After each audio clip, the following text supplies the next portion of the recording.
안녕하세요 여러분, 한나입니다. 오늘은 비난 쉴드치기에 대해서 수다 떨어볼게요. 시작하기 앞서 저의 수다는 정답이 없는 주제를 가지고 제 개인적 경험에 빗댄 의견을 이야기한다는 것을 알려드립니다. 여러분, 비난과 비판 그리고 조언을 잘 구별할 수 있으신가요? 이게 생각보다 어려워요. 헷갈립니다. 우리는 타인에게서 원하지 않는 소리를 듣고 비하를 느끼는 경우 감정적 손실이 생기거나 심하면 자존감을 상실할 때도 있습니다. 그것들은 마치 조언처럼 포장되어 있지만 내가 인정할 만한, 나에게도 공감이 되는 비판이 아니라 뭔가 이상하게 기분이 상하게 되고 나의 부족한 점을 찝긴 하는데 이해가 잘 한 번에 안 되고, 그리고 곱씹으면 곱씹을수록 감정이 더 상하게 되는 말들, 바로 그런 것들 말이에요. 비난, 남의 잘못이나 결점을 책잡아 나쁘게 이야기하는 것, 또는 사실이 아닌 것을 헐뜯는 행위 를 뜻합니다. 비난은 즉 사실이 아니에요. 혹여 팩트의 근거에 이야기를 하더라도 새겨들을 말이 절대 아닌 나쁜 말이라는 거죠. 나랑 관계가 좀 먼 사람이 비난을 했으면 이게 객관적으로 뭔지 판단할 여지가 조금 생기는데, 나랑 밀접하고 가까운 관계에 있는 사람이 나를 비난할수록 이게 조언인지 비판인지 뭔지 헷갈려요. 때마침 그 비난의 지적질을 당한 부분이 내가 평소에 자신이 없거나 고민을 하고 있었던 부분이라면 나를 헐뜯는 말임에도 불구하고 이게 조언인지 뭔지 헷갈리니까 그 말을 이해해 보려고 노력할 때가 있단 말이에요. 그리고 그 과정에서 마상을 입게 됩니다. 저의 경험을 예시로 들어볼게요. 어느 날 한 남성으로부터 이런 이야기를 들었어요. 너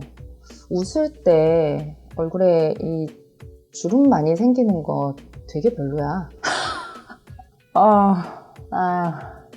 지금 생각해도 어이가 없어요. 듣자마자 사이다 한 방 날려줬으면 좋았을걸. 그때 갑자기 그런 얘기를 듣고 너무 당황스러우니까 아무 말도 못하고 그냥 듣고만 있었어요. 얘는 왜 나한테 갑자기 이런 말을 하는 걸까? 내 얼굴이 그렇게 부담스러웠으면 나를 왜 만나자고 한 거야? 그렇다고 네가 보톡스 잘하는 거 소개시켜줄 것도 아니잖아. 그럼 본인은 남의 얼굴 지적할 만큼 잘생겼나? 걔도 남의 얼굴 지적하면 안 됐었어요. 일단 그 사람은 자격지심이 늘 있는 사람이긴 했거든요. 말투가 기저에 다른 사람을 깔고 자신을 올려야 하는 뉘앙스가 늘 있는 사람이었어요. 그래서 얘가 성격이 좀 이러니까 또 시작이구나 이런 생각을 하다가, 근데 내가 웃을 때 여기에 인디안 보조개가 생기는데 나도 이게 처음 봤을 때 노화주름이 생기는 건 줄 알고 깜짝 놀랐었단 말이에요. 그래서 이 인디안 보조개가 그렇게 보인다는 뜻인가? 아니면 내가 웃을 때 눈웃음 때문에 여기에 굵은 주름이 생기는데 그거 보고 뭐라고 하는 건가? 이 사람이 도대체 뭘 이야기하는 건지, 또 내가 웃는 모습이 도대체 어디가 마음에 들지 않는다는 건지 속상해지는 거예요. 마침 또 내가 그 부분에 자신감이 없었기 때문에 다른 사람들도 내 웃는 모습을 이렇게 추하게 봤을 수도 있겠구나, 나만 몰랐었겠구나, 이런 생각이 드는 거예요. 나중에 곰곰이 생각해보니 이거 매우 잘못된 거였어요. 저는 제 웃는 모습이 엄청 예쁘진 않아도 그래도 저만의 독특한 매력이 있다고 생각하거든요. 근데 이거는 그 사람이 내 웃는 모습을 그렇게 느꼈을지언정 일방적으로 듣는 사람의 기분을 망치게 하려는 비난인 거였어요. 가만히 있다가 뒤통수를 탁 맞으니까 이게 뭔지 상황이 파악이 안 되더라고요. 그래서 후에 그 사람의 말을 이해해 보려고 곱씹고 생각하다가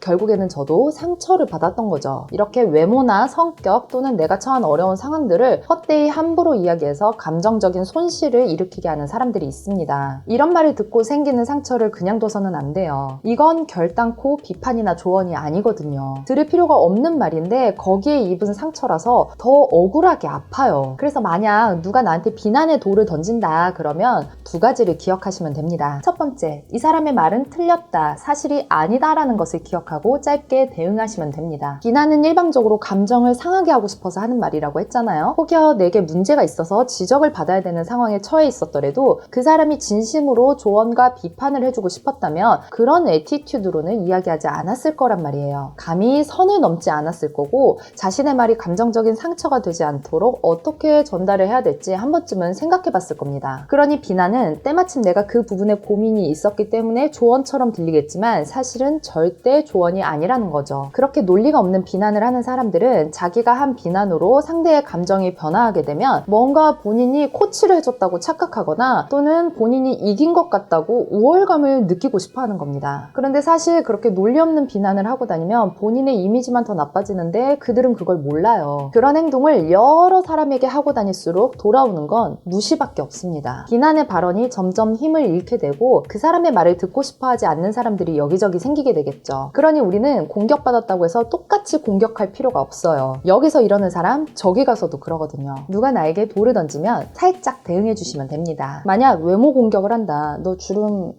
좀 별로야 막 그래 이런다. 그러면 이렇게 이야기를 해주세요. 꺼져. 좀 어려운 관계면 속으로 이야기하셔도 되고 가까운 관계라면 이렇게 말로 이야기를 해주셨으면 좋겠어요. 저는 본인이 그렇게 수습도 못할 이야기로 남을 공격하고 있다는 것을 알려줘야 된다고 생각하는 편이거든요. 나는 너랑 절대 똑같은 사람이 아니니 똑같이 공격하진 않겠지만 경고는 해주는 거죠. 나긋한 말투로 꺼지세요 정도는 우아하게 괜찮은 대응이라고 생각합니다. 말투를 약간 스카이캐슬의 노승해처럼 해주세요. 그리고 성격을 지적하며 비판과 조언이 아닌 비난을 한다. 그러면 제가 너무 좋아하는 영화 친절한 금자씨의 유명한 이 대사를 이야기해주세요. 너나 잘하세요. 남 성격 비난할 시간에 그쪽이나 잘하시면 된다고 알려주세요. 그리고 내 어려운 상황을 비꼬면서 비난한다. 그러면 웃으면서 무시해주세요. 남의 아픔을 이해할 생각이 1도 없으면서 자신의 우월감만 취하고 싶은 거예요. 왜 본인이 우월해지려고 타인을 비교하거나 깔아내리죠? 만약 자존감을 그렇게 해서라도 찾고 싶어서라면 타인을 깔아내리면 자존감이 올라갈까요? 아니요. 자존감 높은 사람은 타인을 함부로 비난하거나 깔아내리지 않습니다. 본인이 소중한 만큼 타인도 소중하게 대할 줄 알아요. 이건 정말 운없게도 쓸데없는 상황에 내가 엮인 것이니 웃으면서 무시해 주시는 게 가장 좋다고 봅니다. 그런데 이런다고 상처 입은 마음이 다 회복되는 건 아니겠죠. 돌 맞아서 다쳤는데 내가 돌 던지지 말라고 경고했다고 그럼 맞은 데가 안 아파지나요? 그건 아니겠죠. 그럴 땐 두 번째 사항을 기억해 주시면 됩니다. 두 번째, 나는 내 생각보다 훨씬 매력적이고 괜찮은 사람이라는 것을 기억하고 좋은 연고를 찾아서 발라주세요. 지구상에 현존하는 그리고 앞으로도 나와 같은 존재는 단 한 명도 있을 수 없고 생길 수도 없어요. 나는 오로지 나 하나뿐이고 내가 가진 외모, 성격, 상황의 장단점 이런 모든 것들이 나를 만들어주는 겁니다. 이것들은 타인과 비교되거나 비난을 받아야 되는 것들이 아니에요. 그리고 사실 우리는 비난과 비판 조언을 구분하는 데 있어서 머리보다도 빠르게 육감으로 먼저 느낍니다. 비판과 조언은 팩트를 이야기하기 때문에 잠시 속상할 수는 있어도 상처가 되거나 자기 비하하게 만들지는 않습니다. 내 단점을 위해 매너 좋게 전달된 충고와 조언에는 분명 나도 수긍하는 반응을 보이게 되어 있어요. 그리고 여기서 단점이라는 건 누가 판단하는 건가요? 내가 생각하는 내 단점도 타인이 생각하는 나의 단점도 모두 주관적인 거 아니겠어요? 특히 외모의 단점이라고 생각하는 부분은 그 사람의 독특한 매력이 될 수 있어요. 성격과 상황의 단점은 나를 더 노력하게 만들어주고 강하게 만들어주는 계기가 될 수 있습니다. 저는 누군가한테 제 웃는 모습이 기분 나쁘다고 지적질당하고 키 크다고 놀림받던 그런 시절도 있었지만 제 스스로는 이런 부분조차도 저를 이루고 있는 모습들 중 하나이기 때문에 이건 저만 갖고 있는 매력이라고 생각해요. 그리고 저의 성격이나 실패, 어려웠던 상황들 이런 것들을 비난하고 안주거리로 삼던 사람들 덕에 저는 더 강인해질 수가 있었습니다. 이렇게 단점이라는 것은 어떻게 파악을 하고 어떻게 다루느냐에 따라서 달라지는 것 같아요. 나는 분명 단점도 많고 완벽한 사람은 아니지만 그것조차도 다 내 모습들 중에 하나고 내 있는 그대로도 충분히 매력적이라는 거예요. 만약 내가 생각해도 정말 부족한 부분이 있다면 그냥 두지 않고 그건 지금부터 열심히 채워나가면 되는 거고요. 현 상태에서 더 매력적으로 보이기 위해선 자기 관리는 누구나 필수예요. 이건 아무도 빠져나갈 수가 없어요. 그리하여 단점을 노력해서 개선했을 때는 나는 내 생각보다 훨씬 더 매력적으로 변할 수 있다는 것을 전적으로 믿으셔야 됩니다.